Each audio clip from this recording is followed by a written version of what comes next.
നിങ്ങൾ 40 മണിക്കൂറിന് മേളിൽ ചെയ്യുന്ന ജോലിക്ക് ഇൻകം ടാക്സ് കൊടുക്കേണ്ട ആവശ്യമില്ല. പക്ഷേ ആനുവൽ നിങ്ങളുടെ സാലറി 75,000 പൗണ്ട് താഴെ ആയിരിക്കണം. അപ്പോൾ ഇതാണ് കേട്ടോ റിഫോമിൻ്റെ പുതിയ പോളിസിയായിട്ട് അവർ കൊണ്ടുവരാൻ പോകുന്നത്. റിഫോം പാർട്ടിയുടെ സിയ യൂസഫ് പറയുന്നത് നിങ്ങളൊന്ന് കേട്ടു നോക്കൂ കേട്ടോ. So a brand new policy from Reform UK today.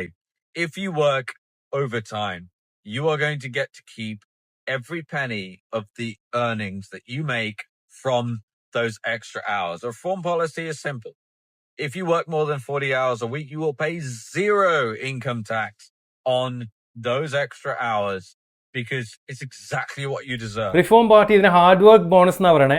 ഒരു ഫുൾ ടൈം ആയിട്ട് വർക്ക് ചെയ്യുന്ന ഒരു നേഴ്സ് ഒരു 6 മണിക്കൂർ ഒരാഴ്ച എക്സ്ട്രാ ഓവർ ടൈം ചെയ്ത് കഴിഞ്ഞാൽ 1300 പൗണ്ട് ഒരു കൊല്ലത്തിൽ സേവ് ചെയ്യാന്ന് പറയുന്നത്. അതുപോലെ തന്നെ ഈ ഒരു പോളിസി കൊണ്ടുവരുവാണെങ്കിൽ 5 ബില്യൺ കോസ്റ്റ് ആവുമെന്നാണ് റിഫോം പാർട്ടി പറയുന്നത്. പക്ഷേ അത് വെൽഫെയർ പേയ്മെന്റിന്റെ കട്ട്സിലൂടെ അത് തിരിച്ചു പിടിക്കുമെന്ന് പറയുന്നുണ്ട് കേട്ടോ. ഈ 75,000 പൗണ്ടിന്റെ ത്രെഷോൾഡ് ഉള്ളതുകൊണ്ട് തന്നെ 90% ജോലിക്കാർക്കും ഈ ഒരു ടാക്സ് കട്ട് കൊണ്ട് ബെനിഫിറ്റ് ഉണ്ടാവുന്ന പറയണേ.